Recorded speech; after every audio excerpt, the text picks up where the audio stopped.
सर्वांना श्री स्वामी समर्थ. एका गिधाडाने सांगितले की जीवनात आराम कसा हराम ठरतो ते. प्रत्येकाला जीवनात आराम सुख हवे असते आणि व्यक्ती मोठ्या कष्टाने परिश्रमाने त्या सुखसुविधा उपलब्ध करून घेत असते. आरामदायी जीवन जगत असते.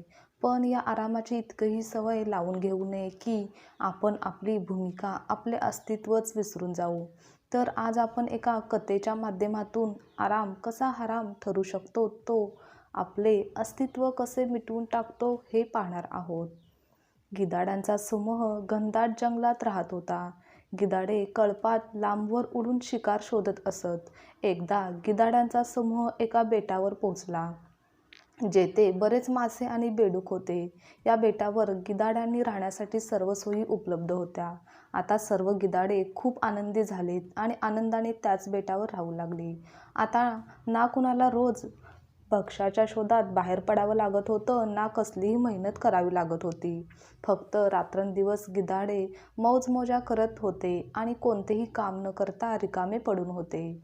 त्या गटात एक म्हातारे गिधाडही होते. आपल्या साथीदारांची अशी अवस्था पाहून म्हातारे गिधाड खूप घाबरले.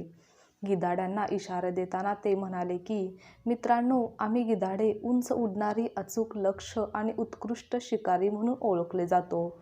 मात्र या बेटावर आल्यानंतर सर्व गिधाडांना विश्रांतीची सवय झाली असून अनेक दिवसापासून ते उडतच नाहीत.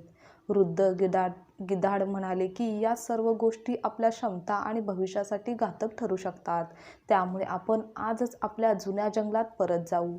मात्र आता इतर सर्व गिधाडांनी त्या म्हाताऱ्या गिधाडाची चेष्टा करायला सुरुवात केली. तो म्हातारा झालाय, त्याचा मेंदू नीट काम करत नाहीये. आपण इथे खूप आनंदाने जगतोय, तेथे मग तिकडे जंगलात का जावं?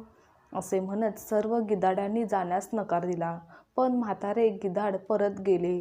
काही दिवसांनी जंगलात राहत असताना एके दिवशी म्हाताऱ्या गिधाडाच्या मनात विचार आला की आता आपल्या आयुष्यात फारच कमी दिवस उरले आहेत. मग आपल्या नातेवाईकांना भेटून येऊ. असा विचार करत गिधाड उंच उडून बेटावर पोहोचले. तेथे त्याने जे पाहिले ते दृश्य खरोखरच भयानक होते. संपूर्ण बेटावर एकही गिधाड जिवंत उरले नव्हते. सगळीकडे गिधाडांचे मृतदेह पडलेले होते.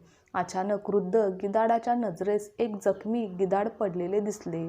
तेव्हा त्याने सांगितले की काही दिवसापूर्वी बिबट्यांचा एक गट इथे आला होता. जेव्हा बिबट्यांनी आमच्यावर हल्ला केला तेव्हा आम्ही उडण्याचा प्रयत्न केला, पण आम्ही उंच उडू शकलोच नाही किंवा त्यांच्याशी लढण्यासाठी आमचे पंजे मजबूत नव्हते. बिबट्याने सर्व गिधाडांना एक एक करून ठार केले. म्हातारे गिधाड उदास झाले आणि पुन्हा जंगलाकडे निघाले. या कथेतून आपल्याला कोणता धडा मिळतो?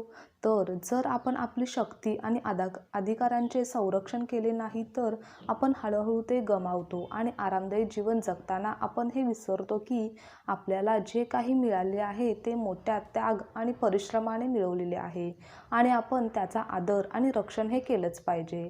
तर शेवटी आपल्याला असा पश्चाताप होतो. आजची माहिती तुम्हाला आवडल्यास लाईक, शेअर, कमेंट करा आणि चॅनलवर नवीन असाल तर सबस्क्राईबसुद्धा करा. श्री स्वामी समर्थ.